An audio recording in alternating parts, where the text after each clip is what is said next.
नमस्कार, आप देख रहे हैं दिल्ली ग्लो न्यूज और मैं हूं आपके साथ सपना। चलिए रुक कर लेते हैं आज की बड़ी खबरों की ओर। एक पति जिस पर चढ़ा प्यार का ऐसा खुमार, पत्नी और गर्लफ्रेंड के साथ पी शराब, एक साथ मिलकर दूसरी को बनाया निशाना, कर दिया उसकी जिंदगी का सफाया। क्या है पूरा मामला, आइए आपको बताते हैं। उत्तर प्रदेश के गोरखपुर में पुलिस ने लव ट्रायंगल और हत्या का सनसनीखेज मामला सुलझाया है। यहाँ एक व्यक्ति ने अपनी पत्नी के साथ मिलकर प्रेमिका को हमेशा के लिए मौत की नींद सुला दिया। इसके बाद पहचान छिपाने के लिए उसका सर तक कुचल दिया और लाश के कपड़े भी उतार लिए। पुलिस को बिन कपड़ों की लाश मिली तो मामले को सुलझाना मुश्किल था। हालांकि सीसीटीवी की मदद से पुलिस एक ऑटो ड्राइवर तक पहुंची, जिसके बयान ने आरोपियों तक पहुंचा दिया। पुलिस की पूछताछ में आरोपियों ने अपना अपराध स्वीकार कर लिया। पुलिस ने बताया कि आरोपी ने अपने लिव इन पार्टनर को ही मौत के घाट उतार दिया। उसका प्रेमिका के साथ 14 साल का बेटा भी है। वहीं दूसरी महिला के साथ भी उसकी शादी हुई, जिसके साथ उसके 3 बच्चे हैं। पुलिस ने आरोपी, उसकी पत्नी और ससुर को गिरफ्तार कर लिया है। गोरखपुर की पीपीगंज थाना क्षेत्र में 30 जनवरी को एक अज्ञात महिला का शव मिला था। महिला का सिर बुरी तरह कुचला हुआ था और शरीर पर कोई कपड़ा नहीं था। इस वजह से शव की पहचान नहीं हो पा रही थी। महिला की उम्र 35 साल के करीब थी। पुलिस ने सीसीटीवी फुटेज खंगाले तो उसमें एक ऑटो चालक मिला, जिससे बातचीत में उसने बताया कि वह 3 लोगों को लेकर आया था, 2 महिलाएं और एक पुरुष। तीनों शराब के नशे में धुत थे। इसके बाद पुलिस आरोपियों तक पहुंची। आरोपी विजय सहानी मुंबई में प्राइवेट बीमा कंपनी में काम करता था। 2012 में प्रिया शेट्टी से काम के सिलसिले में पहली बार मुलाकात हुई। इसके बाद नजदीकियां बढ़ी तो प्रिया के साथ कमरा लेकर लिव इन में रहने लगा। इस बीच दोनों ने एक मंदिर में शादी भी कर ली। प्रिया को एक लड़का भी हुआ, जिसकी उम्र इस समय लगभग 13 से 14 साल है। बच्चा पैदा होने के बाद से ही प्रिया से दूरियां बढ़ने लगी। इसी बीच वह प्रिया से अलग हो गया। मुंबई में तलाक के लिए कोर्ट में प्रार्थना पत्र भी दिया, लेकिन प्रिया ने किराए का घर बदल दिया था, इसलिए कागजी प्रक्रिया पूरी नहीं हो पाई। 2014 में घर वालों ने विजय का रिश्ता तय कर संध्या से शादी करा दी। शादी के बाद पत्नी को लेकर वह मुंबई चला गया। वहां प्रिया संपर्क में आई, उससे मिलने जुलने लगा। उसके साथ 2 माह तक बाहर चला गया। इसी बीच विजय की पत्नी और उसके घर वालों को विजय प्रिया के रिश्ते के बारे में परिजनों को पता चला। प्रिया शादी का दबाव बनाने लगी। आरोपी विजय 26 जनवरी को अपनी पत्नी संध्या और प्रेमिका प्रिया शेट्टी को लेकर गोरखपुर पहुंचा। इस दौरान पत्नी और प्रेमिका के साथ खूब शराब पार्टी भी की। प्रिया बहुत अधिक शराब का सेवन करती थी। पीने के बाद वह बार-बार धमकी भी देती थी कि अगर मेरे साथ गलत हुआ तो पूरे परिवार को गोरखपुर में बदनाम कर दूंगी। आरोपी विजय 29 जनवरी की शाम गोरखपुर से ऑटो बुक कराकर पत्नी और प्रेमिका के साथ शराब पीते हुए पीपीगंज गया। रास्ते में ऑटो वाले को भी शराब पिलाई। पीपीगंज में ऑटो वाले ने पैसे मांगे तो उससे बवाल हो गया। विजय ने ऑटो वाले से कहा कि मैं भी यहीं का हूं। संध्या को दिखाते हुए कहा कि मेरी पत्नी है।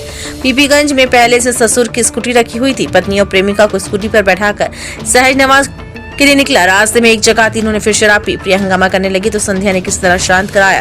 वह नशे में जमीन पर लेट गई तो संध्या के साथ मिलकर प्रिया को स्कूटी पर बैठाया। बीच में प्रिया और पीछे उसे पकड़कर पत्नी संध्या बैठी थी। रास्ते में बरघट्टा पुल पड़ा, वहां गाड़ी रोककर फिर से तीनों ने शराब पी। वहां भी प्रिया हंगामा करने लगी। पत्नी संध्या ने कहा कि इसको जान से मार देना चाहिए। इस पर विजय ने प्रिया का गला तेजी से दबाया। नशे में होने की वजह से वह चिल्ला भी नहीं पाई। मारने के बाद पत्नी के साथ मिलकर उसकी लाश पुल से 20 फीट नीचे लेकर गया। वहां पर पहचान छिपाने के लिए पहले चेहरा कुचला, इसके बाद कपड़े निकाले और घर जाकर सो गए। इसके लिए बहुत चुनौतीपूर्ण घटना थी। ब्लाइंड केस, एकदम ब्लाइंड केस था।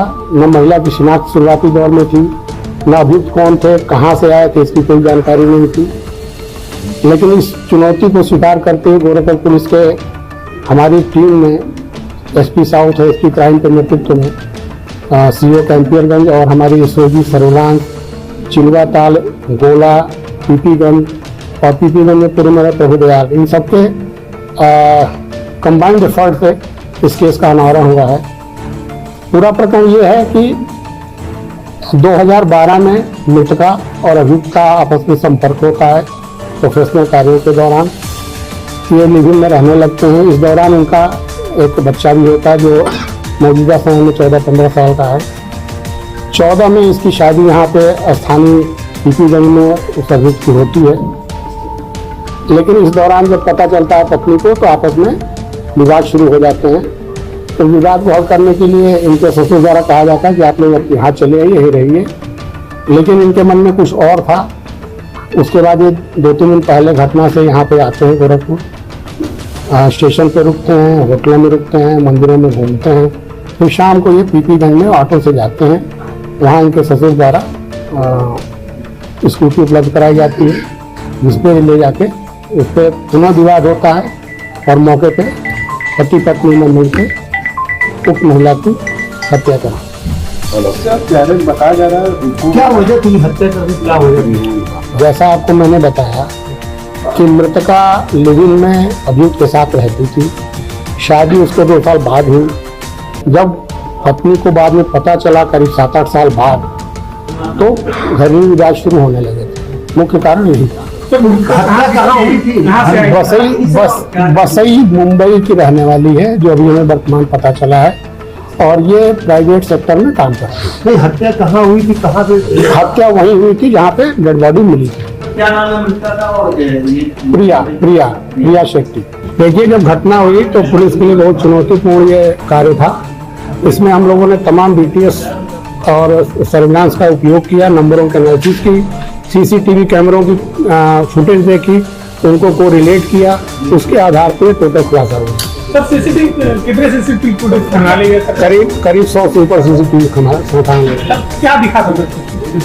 CCTV में जगह जगह स्पॉट जहाँ पे ये दिखाई दिए हैं, उनकी टाइमिंग और उनके उसको हम लोगों ने सर्वेलेंस के जरिए मैच किया, उसके आधार पर किया। डेड बॉडी सब कैसे ले गए? डेड बॉडी कैसे ले गए सर? डेड बॉडी स्कूटी से